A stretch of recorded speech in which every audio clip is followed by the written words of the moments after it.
Hello दोस्तों, good morning. तो आज हम बात करेंगे क्लास 10th प्रश्नावली 1.2। तो दोस्तों मैं बता दूं कि प्रश्नावली 1.1 मैं करा दिया हूं, प्लेलिस्ट मिल जाएगा। तो देखिए, सिद्ध कीजिए कि अपरिमेय संख्या क्या है, √5। तो आइए दोस्तों √5 को सिद्ध करते हैं, प्रूव करते हैं। पहला, ठीक, √5। दोस्तों सबसे पहले हम इसको ये मान लेंगे कि यहाँ लिख दीजिए कि माना √5 अपरिमेय संख्या है, यानी √5 को अपरिमेय संख्या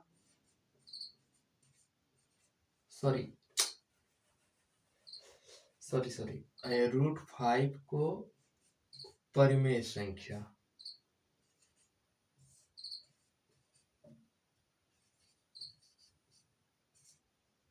ठीक। अब √5 जो है, √5 इक्वल टू परिमेय संख्या p/q, ठीक। जहां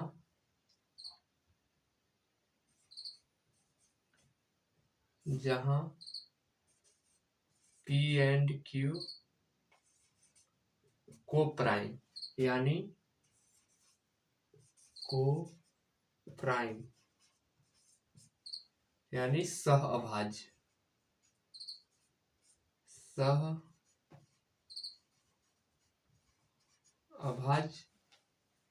यानी √5 को परिमेय संख्या माना है। जब परिमेय संख्या माना हो तो इस परिमेय संख्या को p/q के रूप में लिखा जाता है।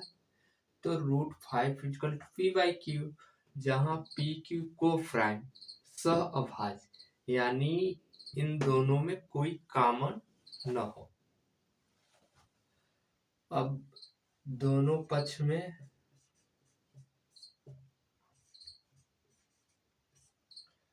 वर्ग करेंगे,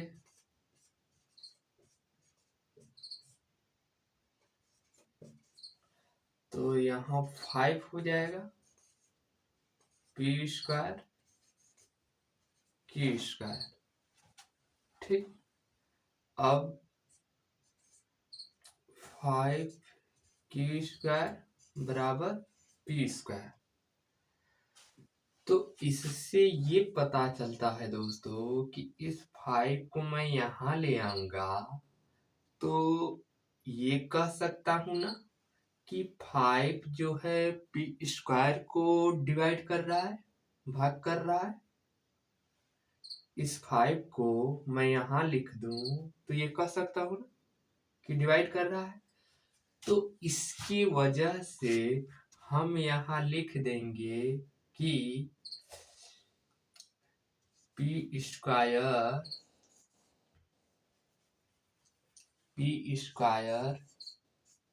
भाग हो रहा है, p² भाग हो रहा है 5 से। तो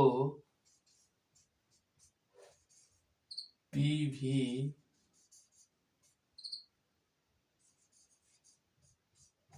भाग होगा 5 से।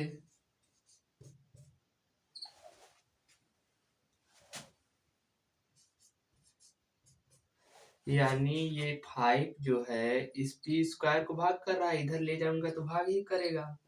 तो हम ये लिखेंगे कि p² भाग हो रहा है 5 से, तो p भी भाग होगा 5 से। अब दोस्तों जब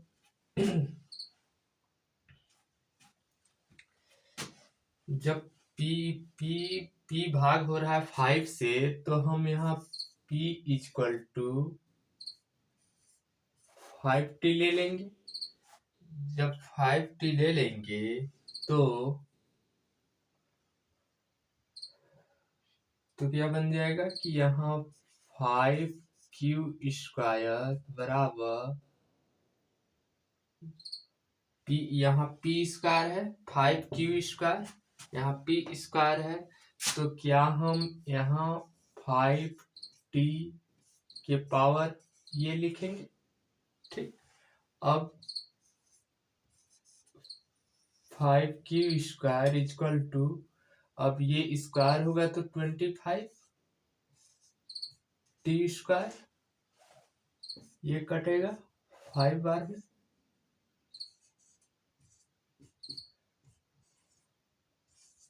5t²। तो यहाँ हो जाएगा ये 5 इस q² को भाग करेगा, जैसे ये 5 इस p² को भाग कर रहा था, तो यहाँ ये 5 इस q² को भी भाग करेगा। तो हम यहाँ लिख सकते हैं कि q² भाग हो रहा है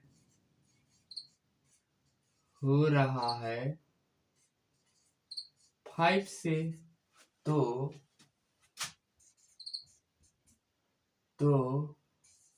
Q भी भाग होगा 5 से।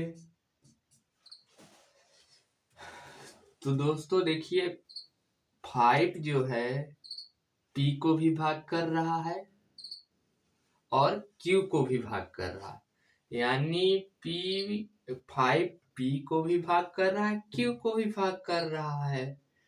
तो हम क्या जानते हैं कि P और Q अभाज्य संख्या होना चाहिए, को प्राइम, लेकिन यहाँ तो भाग कर रहा है P को भी Q को भी, तो यहाँ पे कॉमन फैक्टर मुझे मिल रहा है 5 है, कॉमन 5 मिल रहा है, लेकिन यहाँ कॉमन तो 1 होना चाहिए, को प्राइम होना चाहिए। तो इसकी वजह से कॉमन 5 निकल के आ रहा है, इसके वजह से यह विरोधाभास है। यानी यहाँ लिखेंगे कि कॉमन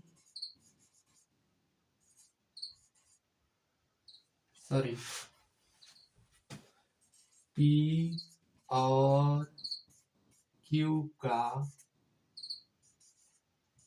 कॉमन P और Q का कॉमन 5 आ रहा है,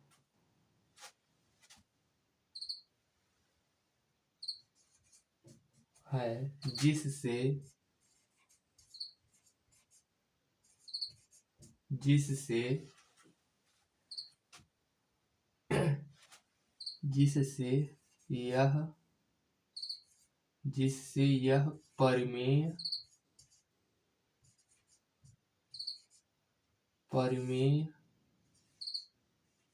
नहीं है। दोस्तों P और Q का कॉमन 5 है, जिससे यह परिमेय नहीं है। जब यह परिमेय नहीं है तो क्या होगा, अपरिमेय होगा, सीधी सी बात। तो इसलिए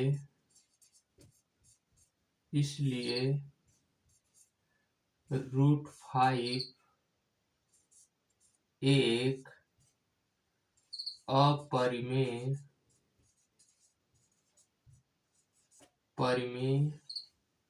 संख्या है। इसलिए √5 एक अपरिमेय संख्या है। दोस्तों यदि समझ ना आया हो तो कमेंट कीजिएगा। चलिए अब मैं इसे मिटाता हूँ, अब सेकंड देखता हूँ। मिटा दो।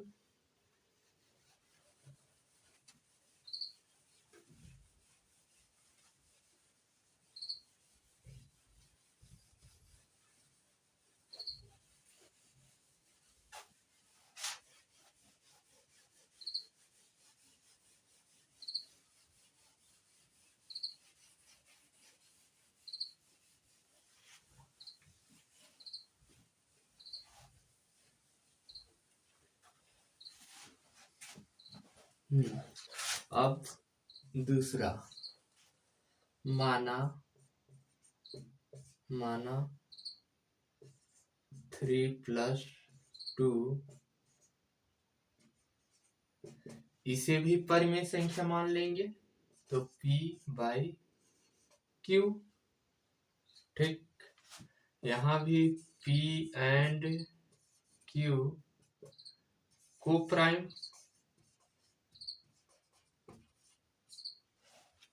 ठीक, अब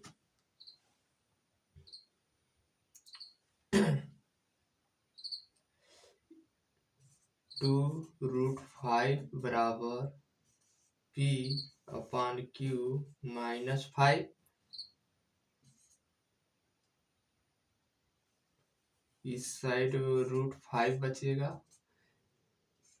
P -5Q/Q2 यहाँ।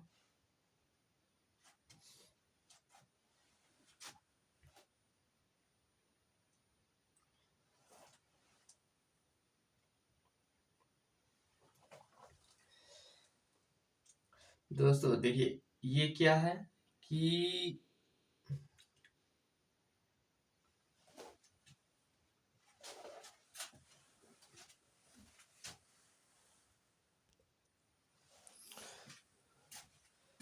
दोस्तों एक परिमेय संख्या में क्या होता है, परिमेय संख्या में अब एक ही कंडीशन होता है, पूर्णांक होते हैं।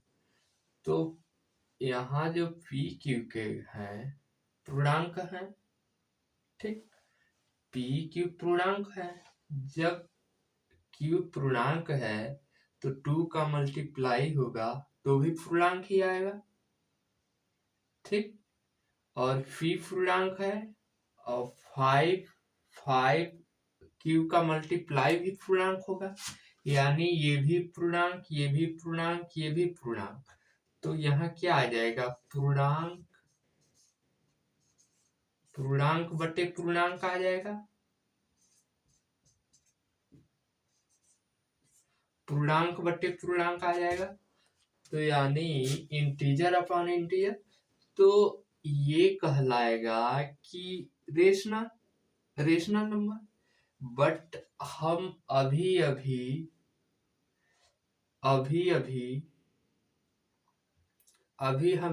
हम क्या ज्ञात किए हैं कि √5 अपरिमेय है। जब √5 अपरिमेय है और यहाँ अपरिमेय यानी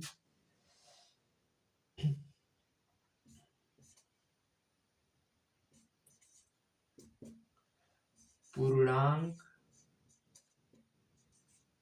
बटे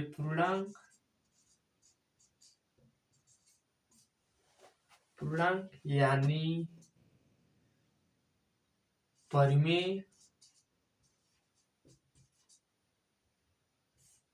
दोस्तों तो यहाँ परिमेय आ रहा है, तो ये क्या है, एक प्रकार से विरोधाभास। हम जानते हैं कि √5 अपरिमेय है, फिर भी परिमेय बताया जा रहा है। तो इसलिए